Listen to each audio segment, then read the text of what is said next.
VOA Learning English presents America's Presidents. Today we are talking about Andrew Johnson. Johnson was vice president under Abraham Lincoln and became president in 1865 after Lincoln was killed. His name sounds like that of an earlier president, Andrew Jackson, and also like a later president, Lyndon Johnson. But Andrew Johnson served in the years just after the Civil War. You can remember Johnson this way. He was the first U.S. president to be impeached.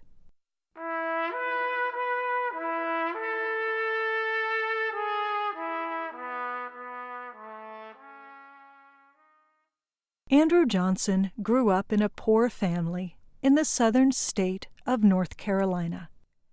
As a child, Johnson had little formal education.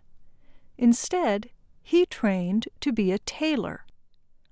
When he was a young man, Johnson moved to Tennessee, another southern state. He opened a tailoring business where he made, repaired, and sold clothing. When he was 18 years old, he married. His wife, Eliza McCardle, was only 16. They went on to have 5 children together. Eliza McCardle Johnson did not come from a wealthy family either, but she was better educated than her husband, and she helped him develop his reading and writing skills. She also supported his gift for public speaking. Johnson's speeches were especially popular with workers in their community. They liked his criticism of the state's wealthy planters. The workers also liked his politics. At the time, Johnson supported measures that permitted slavery to expand across the country. He was clear in his speeches that he did not support equality between whites and African Americans, whether enslaved or free. In time, Johnson held many political offices: mayor, Tennessee's governor, state legislator, and member of the U.S. House of Representatives. When the Civil War began, he was a member of the U.S. Senate. Although he was a Southerner, he did not believe the Southern states had a right to withdraw from the Union. When the other Southern senators resigned from the U.S. Congress, Johnson stayed. As a result, most Southerners considered him a traitor, but most Northerners considered him a hero.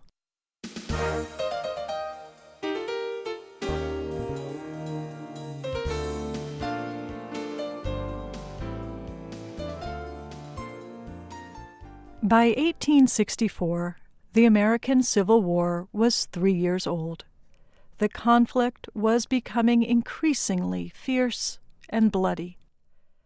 That year, the states that remained in the Union held their presidential election. The president, Abraham Lincoln, wanted to win re-election and continue directing the Union's war effort. But he was not sure that voters in the opposition Democratic Party would support him. So he turned to Andrew Johnson to be his choice for vice president. Johnson was a pro-slavery Democrat. Lincoln was an anti-slavery Republican. In the U.S. tradition, presidential candidates do not usually choose someone from a different party to serve as vice president. But in this case, Lincoln's Republicans did. They called the Lincoln-Johnson partnership the National Union Party. Political leaders hoped Johnson would appeal to Democrats who supported the war effort, to workers, and to small farmers. The plan, along with several military successes for the Union, helped carry the National Union Party to victory. The swearing-in ceremony the following March, however, suggested some of the difficulties ahead. Johnson was sick. To feel better, he had a lot of alcoholic drinks the night before the ceremony. The next morning, he drank some more. When Johnson stood to give his speech, he appeared unsteady. He talked about his poor family and his simple beginnings. Then he spoke angrily about wealthy Southern planters who had withdrawn from the Union. He became increasingly confused. Other people in the crowd wrote later that they felt embarrassed by Johnson's behavior, and some Republicans began calling already for his resignation, or even impeachment. Those critics could not have predicted that in a few weeks Johnson would be the president.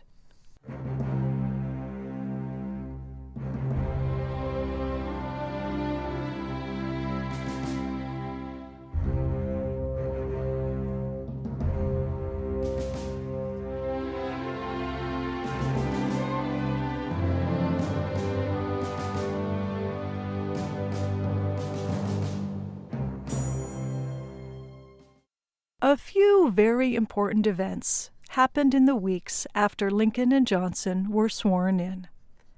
In April, Lincoln was shot and killed. Johnson took office as the new president. The following month, the Civil War officially ended. The Confederate States of America was no more. And that December, a majority of states approved the 13th Amendment to the U.S. Constitution. That amendment ended slavery across the country. President Johnson, therefore, guided the process of reuniting the North and South, and supervised the transition of many African Americans from slavery to freedom. That period in U.S. history is called Reconstruction. Members of Congress from the northern states had been thinking for a long time about how to carry out Reconstruction.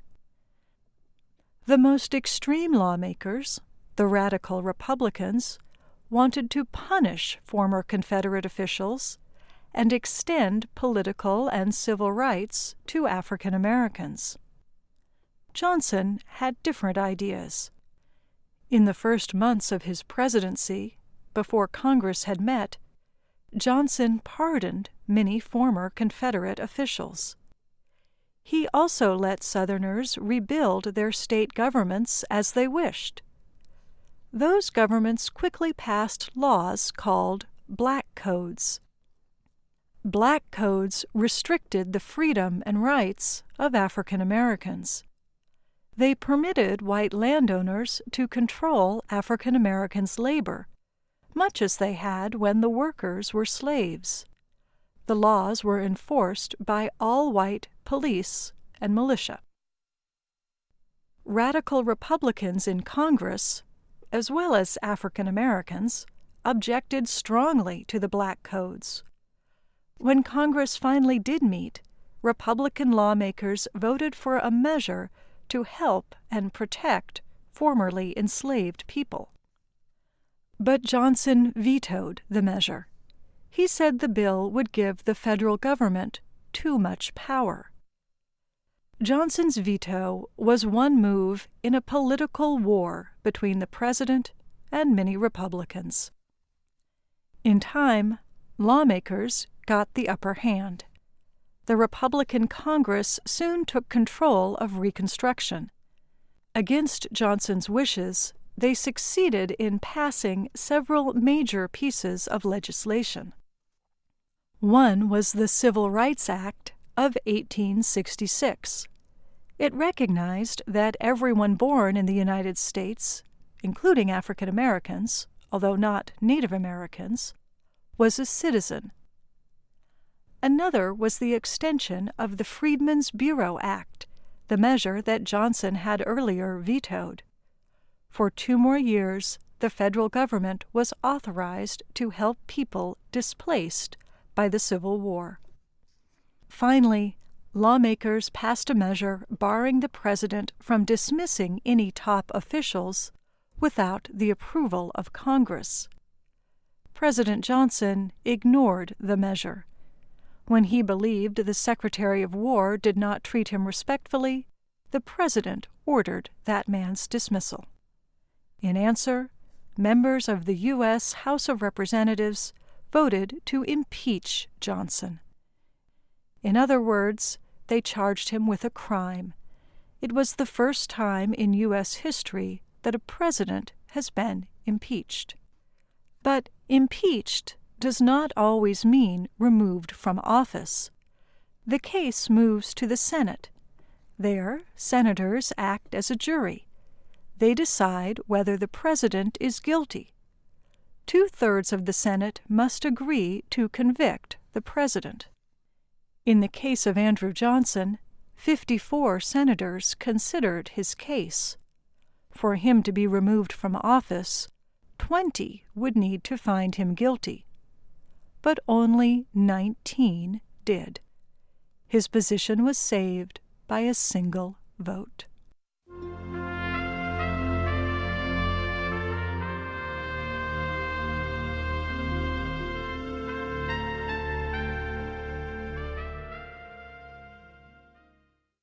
Although Johnson survived impeachment, he was not nominated as a candidate for president in the next election. Instead, he returned to his home in Tennessee, then competed for a seat back in Congress.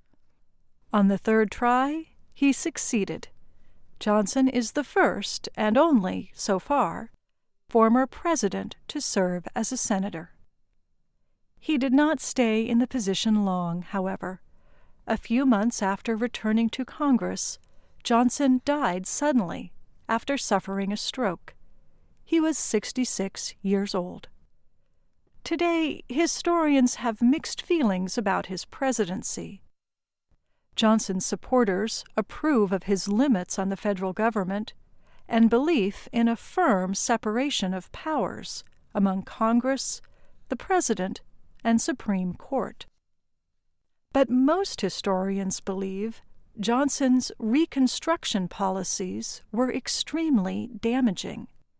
They did not help reunite the North and South, and they extended the suffering of African Americans and the country's history of racial oppression.